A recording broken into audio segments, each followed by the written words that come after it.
Good afternoon all. Business करना जानता हूँ, धंधा करना जानता हूँ, स्पीच देना थोड़ा मुश्किल का काम होता है हमेशा। नवभारत की टीम आई, कुछ कहा कि नहीं, स्टूडेंट्स है, इंस्पिरेशन कुछ करना है, कुछ बोलना है। पहले सोचा भाई धंधा करना जानता हूँ तो क्या बोलूँ, फिर सोचा एक ज़माने में मैं भी स्टूडेंट था, मैंने भी काफ़ी स्पीच सुनी थी। Company confidence petroleum India limited, आज हमारी कंपनी 22 राज्यों में काम करती है। हम लोग, हमारे जो घर में गैस सिलेंडर जो आता है, वो गैस सिलेंडर बनाने की हमारी कंपनी सबसे ज़्यादा सिलेंडर आज इंडिया में बनाती है। भारत में सबसे ज़्यादा cylinder company confidence petroleum India limited, जिसके कंपनी के 16 सिलेंडर मैन्युफैक्चरिंग प्लांट है। हमारे घर में जो आपने किचन में जो सिलेंडर देखा होगा, उस सिलेंडर्स को कंपनी बनाती है। आईओसी, एचपीसी, बीपीसी, ये 3 हमारे मेन बड़े क्लाइंट हैं।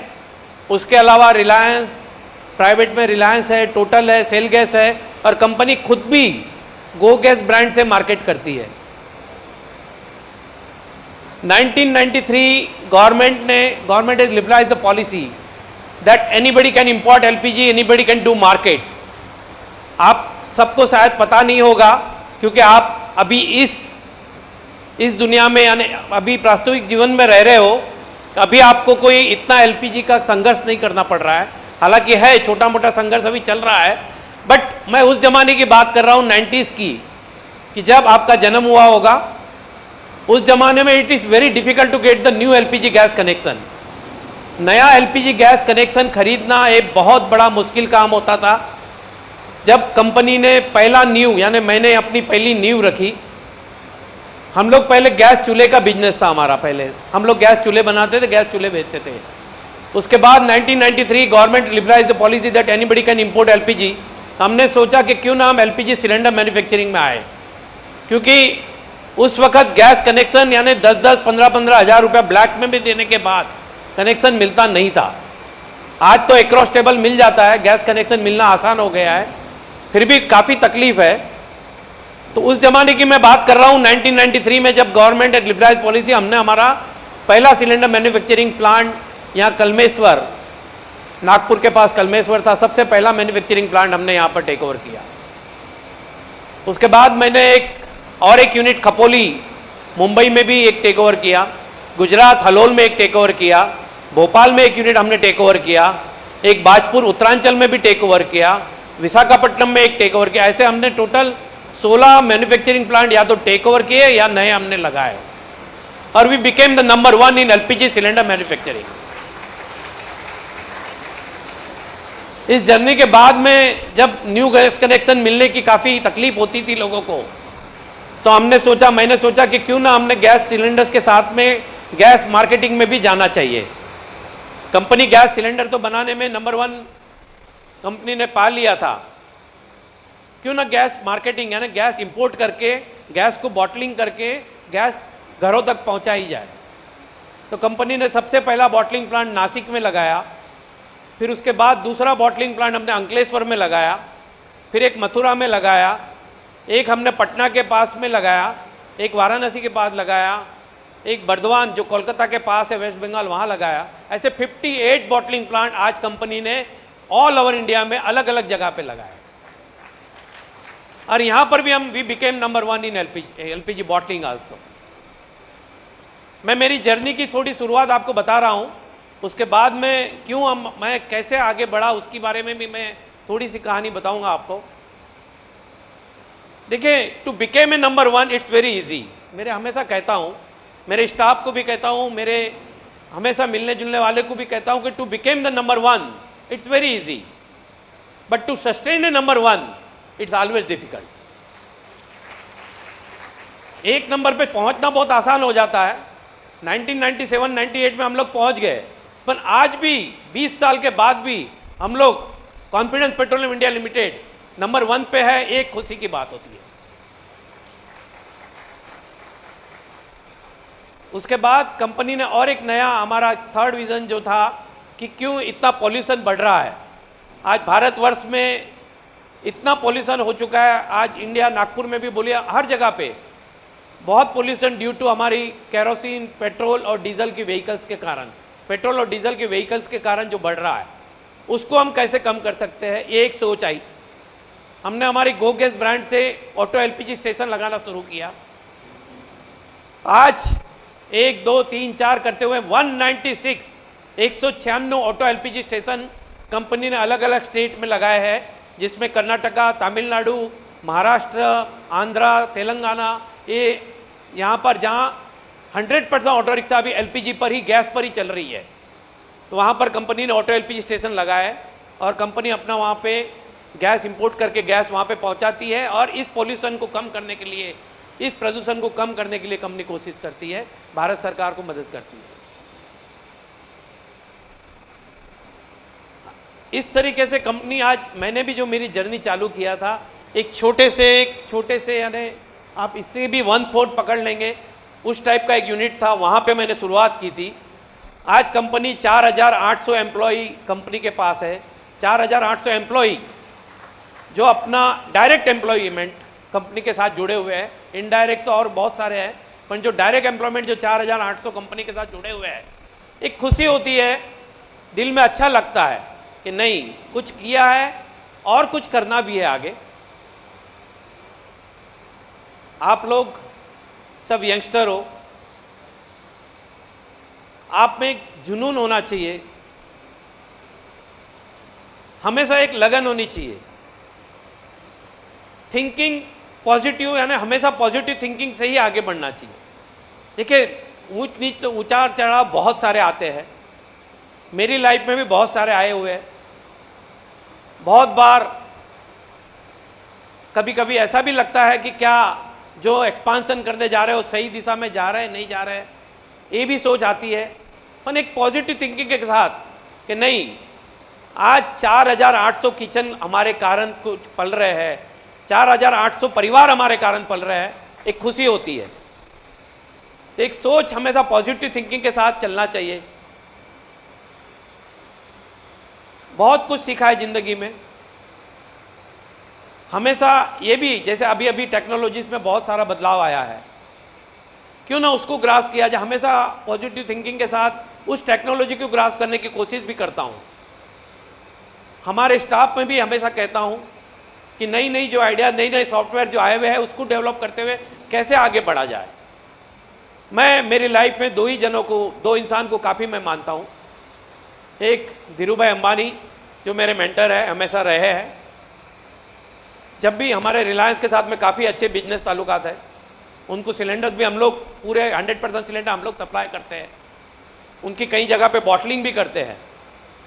मैं धीरूभाई अंबानी को सैल्यूट करता हूँ कि उस इंसान ने उस जमाने में, जब कोई टेक्नोलॉजी नहीं थी, इतनी कोई सॉफ्टवेयर नहीं था, कोई मोबाइल नहीं था, कोई लैपटॉप नहीं था, उस जमाने में इतनी ऊंचाई पे तरक्की ली। हालांकि मुकेश भाई अभी काफ़ी अच्छा काम कर रहे हैं, पर जो नींव उन्होंने जो लगाई, जो नींव उन्होंने जो बनाई, सैल्यूटेबल है। मैं जब भी रिलायंस की मीटिंग में जाता हूँ, रिलायंस के मिलने जाता हूँ, उनकी फ़ोटो लगी है बड़ी वहाँ पर, उसको पहले सैल्यूट करता हूँ कि इंसान ने कुछ करना है, कुछ कर दिखाना है, तो धीरूभाई को सामने रखना चाहिए। दूसरे मेरे एक मेंटर है मिस्टर गोकुल दास। गोकुल दास वो शख्सियत थी जिन्होंने भारत को गैस दिखाई थी, गैस एलपीजी। हमारे किचन में जो गैस जल रही है, ये मिस्टर RM गोकुल दास थे। आप सबको शायद पता नहीं होगा, पहले HP BP IOC नहीं था, पहले एसो बर्सन कैल्टेक्स था। एसो बर्सन कैल्टेक्स इंडिया में मार्केटिंग करता था।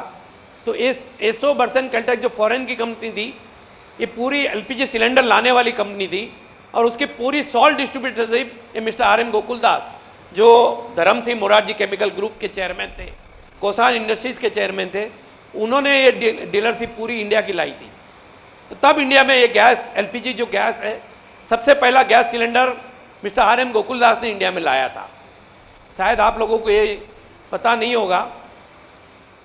अभी उसके बाद 1977 में जब गवर्नमेंट ने उसका राष्ट्रीयकरण करके IOC HPC BPC को उनके सारे यूनिट्स ट्रांसफ़र हो गए थे, उसके बाद इंडियन ऑयल, उसके बाद हिंदुस्तान पेट्रोलियम, उसके बाद भारत पेट्रोलियम आए थे।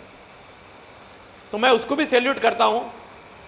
सैल्यूट इसलिए भी करता हूँ कि वो कभी थकते नहीं थे, यानी एक इंस्पायर्ड होता था। मैं जब भी उनको मिलने जाता था, मैंने यहाँ नागपुर का यूनिट उन्हीं से ही टेक ओवर किया था, उन्हीं से खरीदा था।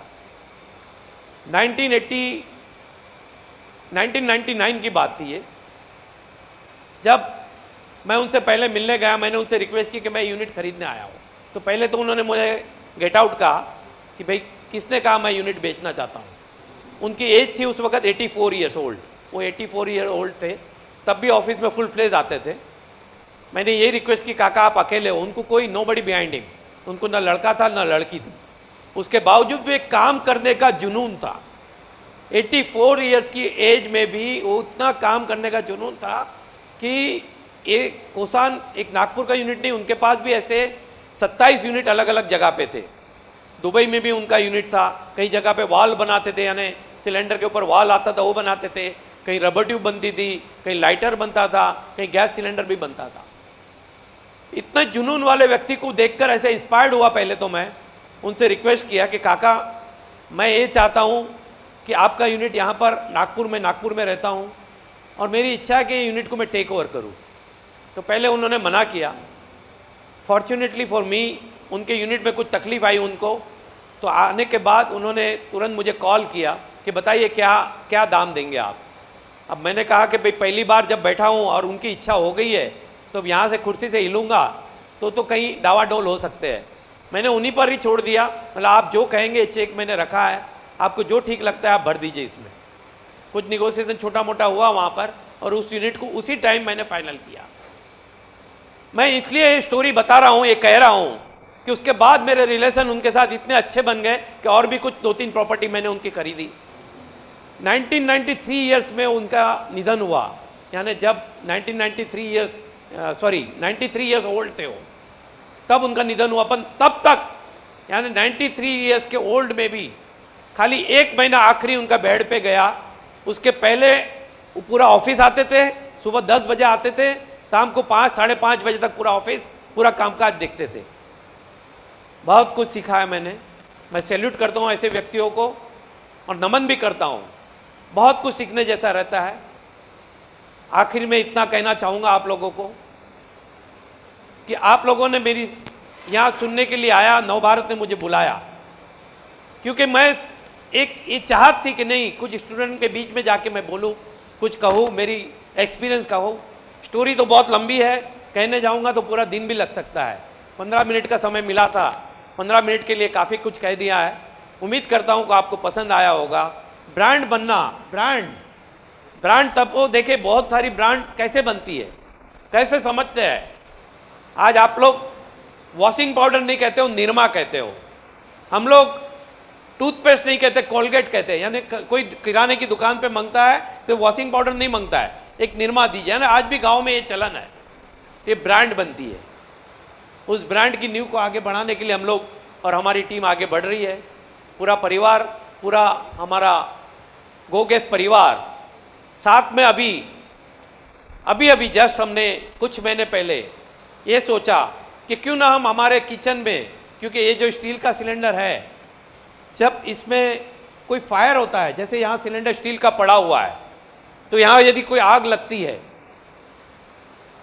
तो उस आग के कारण उस सिलेंडर, क्योंकि स्टील का सिलेंडर मेल्ट नहीं हो सकता है, उसके अंदर की जो गैस है ये लिक्विड फॉर्म में पहले रहती है। जब गैस जो रहती है वो लिक्विड फॉर्म में रहती है, वो गैस प्रेशर होकर जब बड़ी होती है तो ब्लास्ट होकर फूटता है, वो सिलेंडर ब्लास्ट होता है और उस ब्लास्ट के कारण काफ़ी कुछ डैमेज होता है। जब मुझे ये समझ में आया तो हमने एक नया सिलेंडर अभी मार्केट में लॉन्च किया है।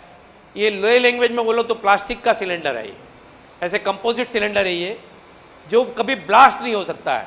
क्योंकि जब गैस आपके समझो फायर हुआ तो सबसे पहले वो मेल्ट हो जाएगा और गैस पूरी फैल जाएगी, लिक्विड पूरा फैल जाएगा और पूरा जल जाएगा, पर वो ब्लास्ट नहीं होगा।